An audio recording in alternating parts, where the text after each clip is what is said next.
Now, before I introduce our next and final speaker of today, who has the unenviable task of trying to marshal all of the stuff that we've heard over, and I'm sure that's a technical term, all of the stuff, all of the fantastic information that different speakers have imparted on us. We've heard the name Landmark used a lot today, and that's fantastic, great, and thank you for your kind words, Kate. This is absolutely not about Landmark. We were privileged to work with Social Enterprise UK, and when we had a discussion about what can we do next, how can we help, this hearts and minds philosophy, the mind said do something, the Social Value Act was coming, you got involved, the heart then starts to pull the mind, and the mind says in a corporate space sometimes, well, keep this private, this is yours, you can use this is a bit of a unique selling point, you can get ahead of the game. Absolutely, that is the antithesis of what social value creation has to be about. It has to be about learning, about sharing, about networking. So we were delighted to get involved with Social Enterprise UK and have this opportunity to help host this event. I've learnt a fantastic amount today, and it makes the environmental pillar of sustainability look so easy, doesn't it? Because it's just a little bit, but it's a bit of easy metrics. When Kate was talking about different communities and different councils and different organisations, their need for social value is different in every instance. Therefore, what you've got to offer is different in every instance. How it will be measured and evaluated and tracked will be different. So it's not just an elephant in the room, it's a herd of elephants. And I think tomorrow, if we're not going to get stampeded by that herd of elephants, we'll need to just rein it back into some fairly focused activities, to some tangibles that we can help particularly Chris White move the Social Value Act ahead. So our final speaker for today is Nick Temple from Social Enterprise UK.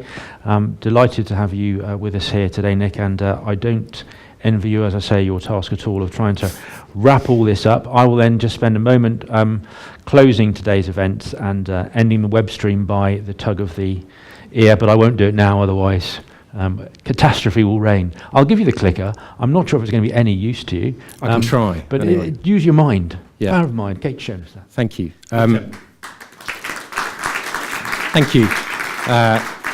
And I'll start by saying I'm actually not going to be the final speaker. I know, in a shock bit of news to our MC who doesn't know that, but Vaughan Lindsay, who's the CEO of Darlington Hall, has actually arrived and will speak just briefly after me about the reality of actually what it's meant for Darlington, whether the Social Value Act has had real input, before we go on, obviously, to the delights of enjoying Darlington Hall later on this evening. So I'm going to try the clicker, and I'll do that. There we go. So Social Enterprise UK, as the name would suggest, is the national body for social enterprise. So we seek to represent and advocate for the wide range of social enterprises across the UK. Many behind us, many in the room. We've heard already mention of Bellew, there's Cosmic, Real Ideas Organisation, Fusion 21, CAN itself, and Dartington, and many more. And actually what a lot of our members have told us for the last few years is, actually, yes, investment's important and support is important, but actually, Nick, what we really need is customers.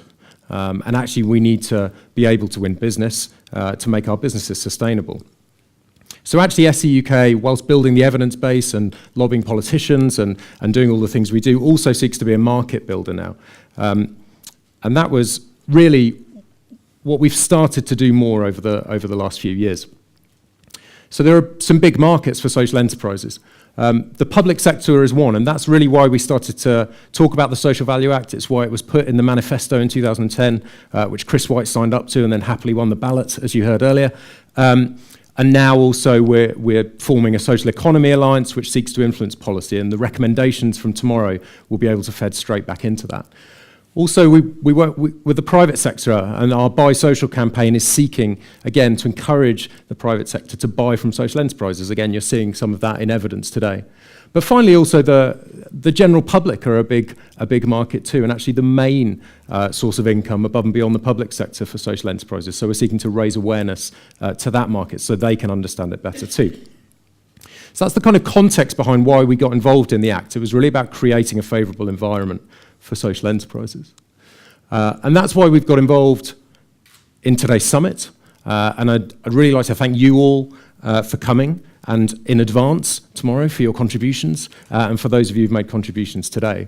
I suppose I'm going to whiz through and attempt to summarise the reflections and key points so far, so stick with me as we race through. So we started, for those of you who were there and remember, with Chris White, talking about the fact there was no real limit actually to the potential of the Act, and particularly focusing, I think, on how we could raise awareness and make that potential known, which I think is the first step actually to realising it. Andy actually, in what he called his filler moment, I thought actually made some really great points about the comparison to sustainability and where social value can try to get to in terms of becoming embedded in the mainstream and the persistence and actually commitment we need to have to make that happen. Jane memorably put on her glasses and talked about the experience of measuring the triple bottom line, how the social was arguably the most difficult. But actually also the glasses were about how the reporting can help them in practice internally and not just in their external reporting. It helped them see things differently and particularly how things were interconnected. Tim then spoke, and apart from revealing an hitherto unknown love of Women's Own, also talked movingly and passionately, I think, about the responsibility of business and the opportunities that presents as well.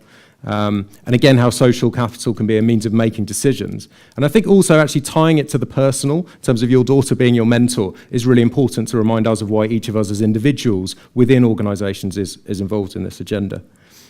Simon from the Forestry Commission, I think, gave a really interesting, different perspective on coming out of the public sector and how do you build this stuff in right from the start. How do you really think about how you embed it and challenge? And he talked a lot about his stakeholders. And I think I'll come back to that, and we'll come back to that increasingly tomorrow about how you engage those stakeholders and encourage them and engage with them to hold you to account. And then Matt gave us a whirlwind tour of the global context. My Icelandic colleague Olof particularly delighted at the mention of the Icelandic constitution. But I think the transparency, trust and technology not only changing things and changing the environment we live in, but also those three being the potential of the solution as well. And the fact that we are making progress. So there's, someone always says to me that social accounting is kind of 250 years behind financial accounting. I think we're catching up rapidly, and it feels like the progress is swift, but we have much more to do. And getting into the detail, as Matt put it, is a lot of what we'll focus on tomorrow. And finally, Kate really gave us the realities of the commissioning environment. Delighted she started with a service user, and actually looking at all three sectors and the challenges they face and how they interrelate, how they can help your business, regardless of the sector, and also the fact that we need to always think about ownership and accountability. I suppose there's a few things I felt we hadn't covered, and we'll get into some of that tomorrow, I suppose.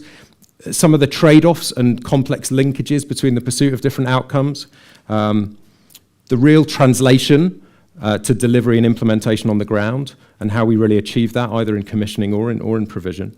And also the barriers, actually, which are sometimes regulatory, they're sometimes process, they're sometimes people. Not every organisation is lucky enough that its group CFO is also its head of sustainability. And how do we tackle and work with those organisations that sometimes have people that we need to engage on that? And not only that, but when they're engaged at the top level, how do we ensure we can cascade that back down through an organisation to ensure they all understand what the organisation is trying to do? Before I hand over to Vaughan, I just wanted to share with you, we've done a little bit of research in advance of today with NCVO and also the LGA. And just to give you some headlines on that to feed into tomorrow's work, because you will be working, we asked them, our survey said, guidance, 31% of commissioners feel it's lacking, but providers actually even more, so 51%. So actually there's a real need for guidance around the Act. Potentially that could be statutory, potentially that could come from some of the bodies in this room, but there's still a need, despite the various guides and methodologies and so on that's out there, that we need to address. I'm not even going to bother with the clicker. Commissioning and procurement, this was quite interesting, with the caveat that this was a bit of a self-selecting bunch. But we actually found 81% acted, or had acted to identify at least their social value priorities, which is a good start. I think you may be surprised by the level of that number. I think it may be much lower in some areas of the country. And actually that 7% had their organisation, their commissioning organisation, had issued tenders using social value criteria. So we're starting to see high take-up. That number, again, I think we see varying wildly between different areas, depending on the local authority, depending on the commissioning, depending on the central government department, and so on.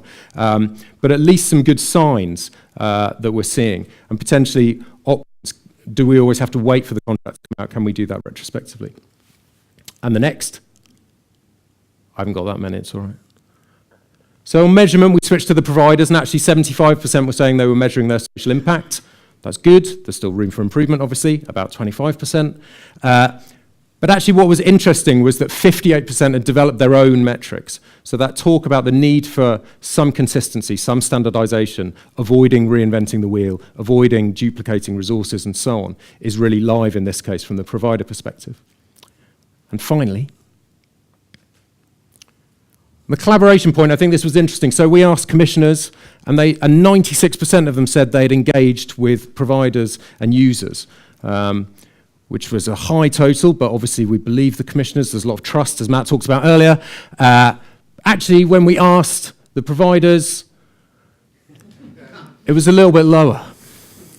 And I think there is something there for us. It's partly what underpins why we've done this event. Actually, we know that it's not just about our sector, and it's not just about the commissioners, and it's not just about the private sector. It is genuinely about the interplay between all three. I think clearly we have still some work to do, and I hope that tomorrow we can start to work towards some of the answers and towards some of the tangible actions and recommendations that each of those different sectors can do to push this stuff forward. Thank you very much.